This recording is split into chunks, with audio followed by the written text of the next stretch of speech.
नमस्कार, के news India के खास कार्यक्रम धनखड़ के पोल किसकी पोल खोल में आप सभी का स्वागत है और मैं हूं आपके साथ गरिमा वाजपेयी। उपराष्ट्रपति के तौर पर जगदीप धनखड़ अपने बयानों को लेकर अक्सर चर्चा में रहे हैं। विभिन्न मुद्दों पर उनकी स्पष्ट राय ने कई बार संवैधानिक, सामाजिक और प्रशासनिक बहस को हवा दी है। कह सकते हैं कि धनखड़ का कार्यकाल उनके स्पष्ट, तीखे और संवैधानिक नजरिए वाले बयानों के लिए जाना गया। चाहे कोचिंग संस्थानों पर उनकी शिक्षा नीति से जुड़ी आलोचना हो, न्यायपालिका को लेकर उनकी चिंता हो या संविधान और राष्ट्रवाद को लेकर उनकी बात, आमतौर पर उन्होंने सरकारी नीतियों, लोकतांत्रिक संस्थाओं और शिक्षा व्यवस्था पर मजबूत और मुखर रुख अपनाया है।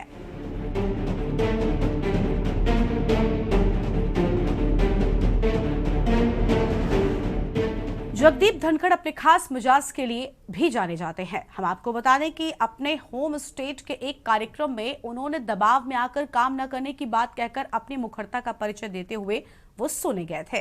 थोड़ी सी मुझे चिंता हुई, मेरे स्वास्थ्य की नहीं, मेरे मित्र पूर्व मुख्यमंत्री के स्वास्थ्य की, जिन्होंने कहा कि हम दबाव में हैं। हमारी वकालत तो मामई में आपने कर दी और मैं उनको आश्वस्त करना चाहता हूँ, राजस्थान की राजनीति में वो मेरे सबसे पुराने मित्र हैं और मेरे बड़े भारी शुभचिंतक भी हैं और हमारी पारिवारिक मित्रता भी गहरी है। मैं सार्वजनिक रूप से, क्योंकि उन्होंने सार्वजनिक रूप से कहा है, वो चिंता मुक्त हो जाए। मैं न दबाव में रहता हूं, न दबाव देता हूं, न दबाव में काम करता हूं और न किसी से दबाव में काम कराता हूं। और इसी प्रकार धनखड़ का मुखर अंदाज कई मौकों पर सामने आया। कृषि कार्यक्रम में धनखड़ ने सरकार से ही सवाल पूछ लिया, यही कि किसानों को जो वादा किया गया था वो क्यों पूरा नहीं हुआ। उन्होंने किसानों की पीड़ा पर सवाल खड़े किए। कृषि मंत्री जी, एक एक पल आपका भारी है। मेरे आपसे आग्रह है और भारत के संविधान के तहत दूसरे पद पर विराजमान व्यक्ति आपसे अनुरोध कर रहा है कि कृपया करके मुझे बताइए, क्या किसान से वादा किया गया था और वादा किया गया वादा क्यों नहीं निभाया गया और वादा निभाने के लिए हम क्या कर रहे हैं। गत वर्ष भी आंदोलन था, इस वर्ष भी आंदोलन है, काल चक्कर घूम रहा है, हम कुछ कर नहीं रहे। जगदीप धनखड़ ऐसी शख्सियत के तौर पर जाने जाते हैं कि उन्हें सच बोलने में परहेज नहीं रहता। बात जब विकसित भारत की हो रही हो तब उनका ये बयान सुनिए। आज के दिन ये अति आवश्यक है कि जब हम विकसित भारत की बात करते हैं, उसका मतलब हमारी अर्थव्यवस्था कौन से नंबर पर है इससे नहीं है। विकसित भारत को परिभाषित करने के लिए, जमीनी हकीकत देने के लिए हर व्यक्ति की आय में 8 गुना बढ़ोतरी जरूरी है। ये निश्चित होकर रहेगा, पर इसमें किसान को दूरदर्शी बनना पड़ेगा। आज हमारा किसान उत्पादन तक सीमित है। बड़े परिश्रम से, कई बार विपरीत परिस्थितियों में चुनौतियों को झेलता हुआ, चुनौतियों की कसौटी पर खरा उतरता हुआ कृषि उत्पाद को, उसके बाद उसकी भूमिका नगण्य है। मेरा किसान भाइयों से आग्रह रहेगा, अब समय आ गया है कि देश के सबसे बड़े व्यापार में जो कृषि उत्पाद से जुड़ा हुआ है, जो पशुधन से जुड़ा हुआ है, उसमें किसान अपनी भागीदारी बढ़ाए, किसान उसमें सम्मिलित हो। कृषि उत्पाद पर अनेक उद्योग आधारित हैं, चाहे तेल हो, चाहे अन्य सामग्री हो।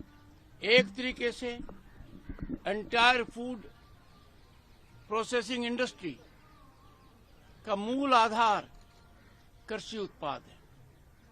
ऐसी परिस्थिति में किसान परिवार को कृषि उत्पाद के वैल्यू एडिशन, मूल्य वृद्धि में पूरी तरह लगनशील होना चाहिए। सदन में सभापति की हैसियत से वो सत्ता पक्ष और विपक्ष में कभी भेद नहीं करते थे। सत्ताधारी दल को नसीहत के साथ ही वो विपक्ष के कुछ अंदाज में खबर भी लेते रहे हैं। Nothing will go on record. Digvijay Singh ji, आप अनुभवी नेता हैं। आपने लंबे, मेरी बात तो सुन, आप मेरी बात भी नहीं सुनना चाहते? नहीं, मेरी बात, मेरी पीड़ा नहीं सुनना चाहते? आप कहते हो 138 साल पुरानी पार्टी हो, क्या हुआ है? आपको सब पता है। आपकी चुप्पी मेरे कानों में गूंज रही है। खड़गे जी की चुप्पी मेरे कानों में गूंज रही है। वो लीडर ऑफ अपोजिशन है, कांग्रेस के अध्यक्ष हैं,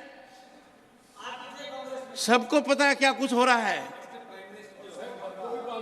आपको अंदाजा होना चाहिए कि यदि अगर कोई व्यक्ति वीडियोग्राफी कर आनंद लेता है, एम्पलीफाई करता है, ये संस्कार है क्या अपने? यहां तक इस तरह आ गया क्या? सर, ये है दिग्विजय सिंह जी, मेरी बात सुन लीजिए। जगदीप धनखड़ की कितनी बेइज्जती करो, मुझे कोई चिंता नहीं है। भारत के उपराष्ट्रपति की, किसान समाज की, मेरे वर्ग की मैं पूरी आहुति दे दूंगा हवन में। मैं खुद की परवाह नहीं करता। मेरी बेइज्जती कोई करता है, मैं सहन करता हूं, खून की घूंट पीता हूं, पर मैं ये बर्दाश्त कभी नहीं करूंगा कि मेरे पद की गरिमा मैं सुरक्षित नहीं रख पाया। इस सदन की गरिमा को सुरक्षित रखना मेरा काम है। इस पद की गरिमा रखना मेरा काम है। आप अंदाजा नहीं लगा सकते क्या हुआ है।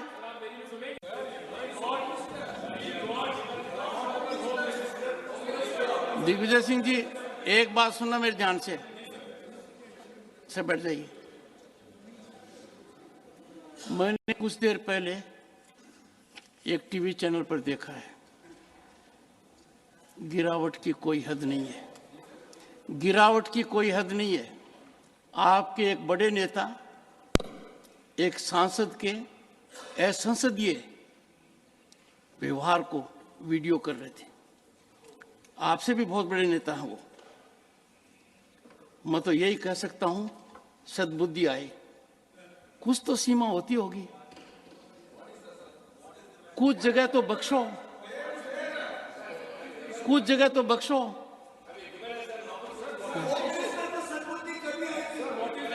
Sit down. The issue is, let me tell you.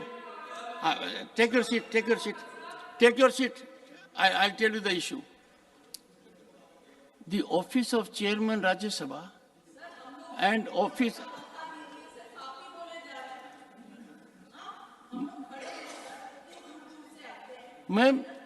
Ma'am आपका एक सेकंड बैठिए। मैम, आज मेरे मन में विचार आया। नो, सॉरी, सुनिए। दीपेंद्र जी बैठिए। Office of chairman Rajya Sabha and office of speaker is very different. Political parties will have their cross currents, they will have exchanges, but imagine a senior leader of your party videographing another member of another party, mimicry of the chairman, mimicry of speaker. How ridiculous, how shameful, how unacceptable. Question number 166, Shri और यहाँ पर रुकते हैं एक छोटे से break के लिए।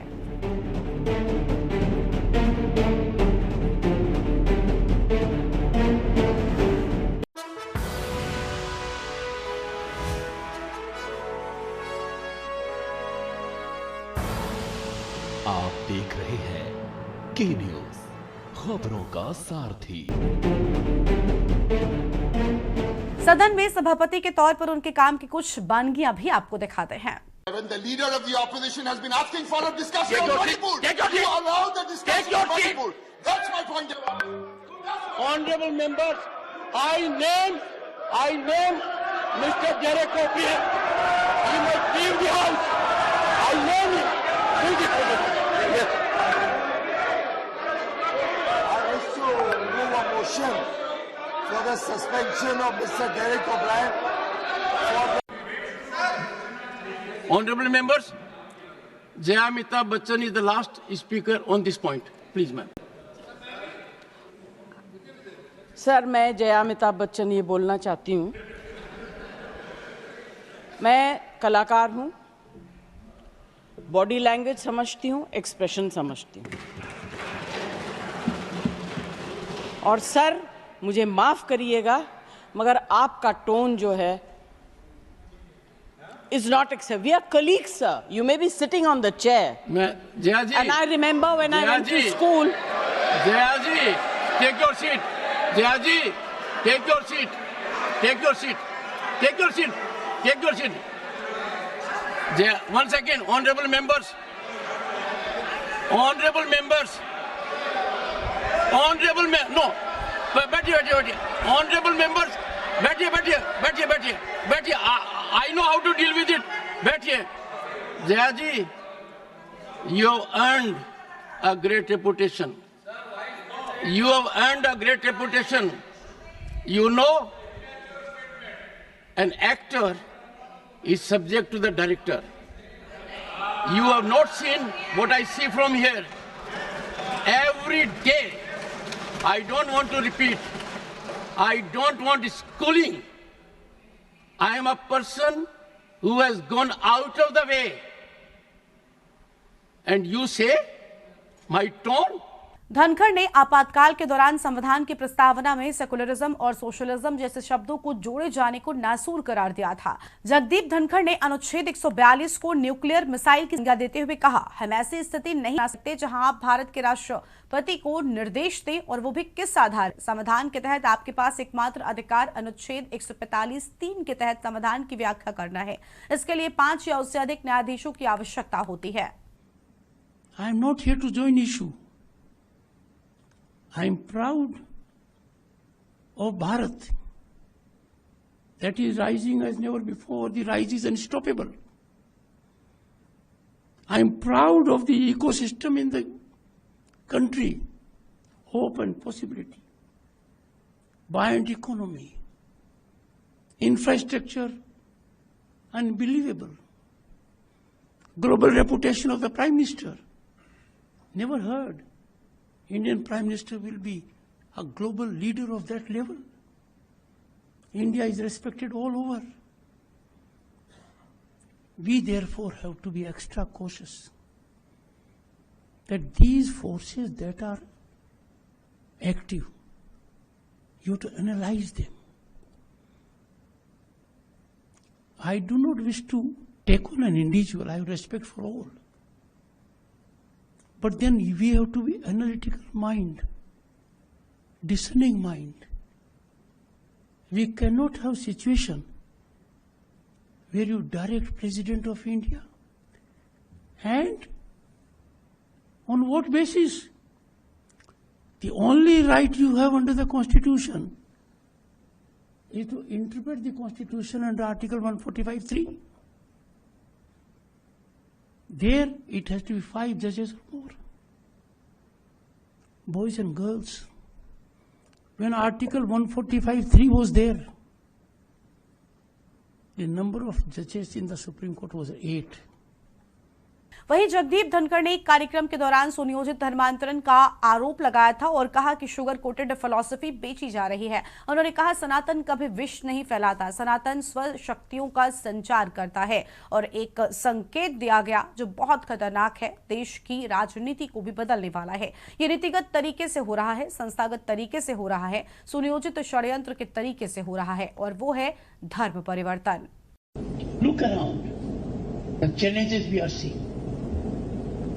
हमारे भारत में करोड़ों की संख्या में ऐसे लोग रह रहे हैं जिनको यहां रहने का अधिकार नहीं है,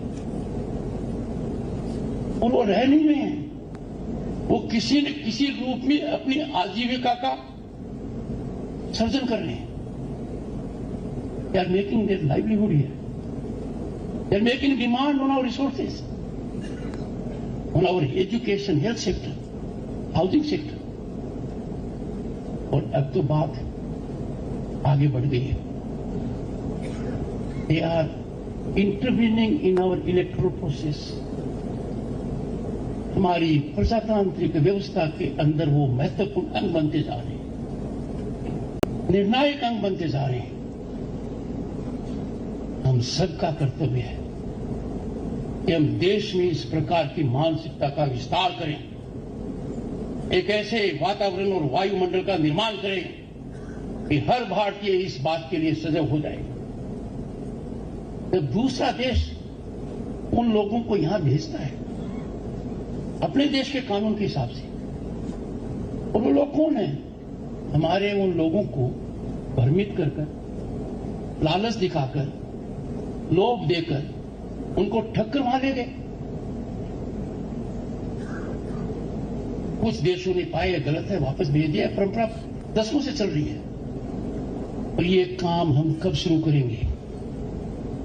हर भारतीय के मन में यह प्रश्न आना चाहिए कि हम इसको अति शीघ्र शुरू करें. ये बहुत बड़ी चुनौती हमारे सामने है. एक नई बात और है, हर व्यक्ति का अधिकार है कि इस धर्म का पालन करे. हर व्यक्ति का अधिकार है मनमर्जी से धर्म अपनाए. और लालच देकर, भोग देकर, by allurement, by temptation conversion होता है. और उसका उद्देश्य होता है we will get supremacy by changing demography of the nation. इतिहास साक्षी है. दुनिया के कुछ देश उदाहरण हैं. आप मेरे से ज्यादा समझदार हैं, जानकार हैं, पता लगा सकते हैं. देशों का रूप ही मिट गया. वहां जो मेजोरिटी कम्युनिटी थी, we cannot allow this demographic invasion. Our organic demographic growth is acceptable. But if this is disruptive, it is minister designed to control, हमारे कान खड़े हो जाने चाहिए.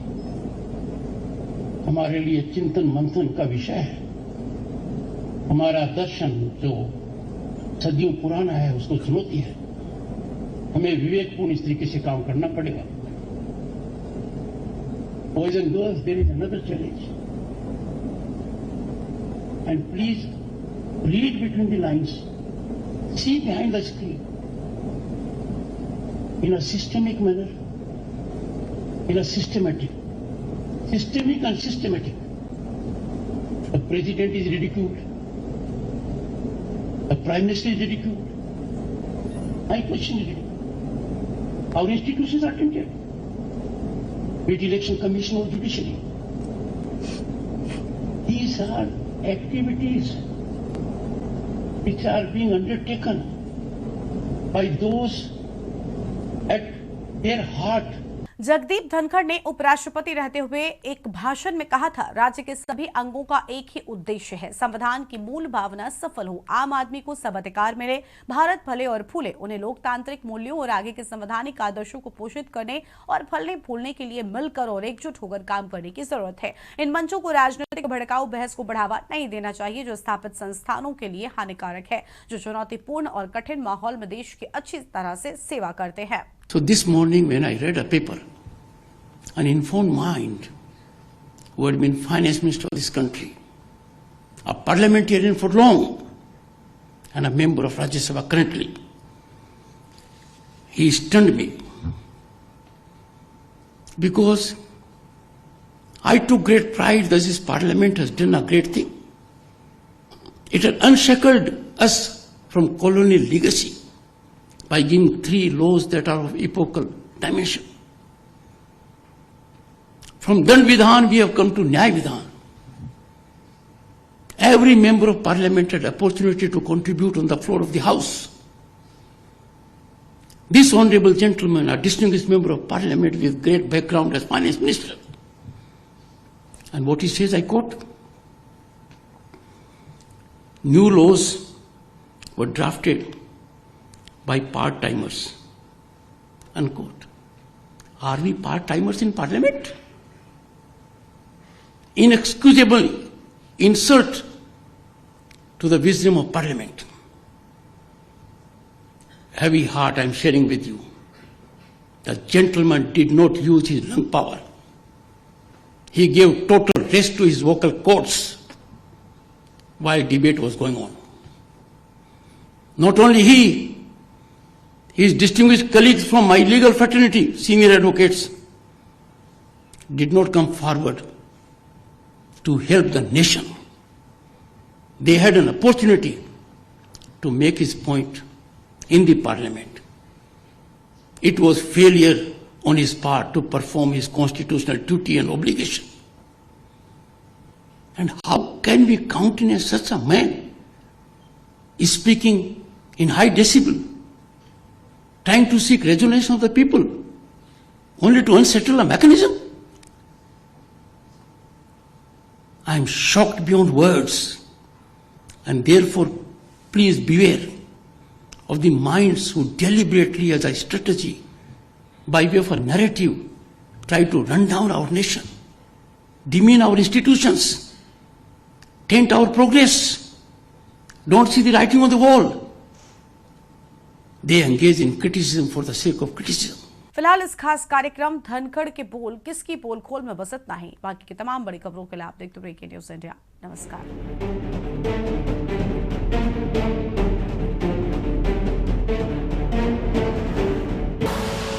आप देख रहे हैं के न्यूज़, खबरों का सारथी।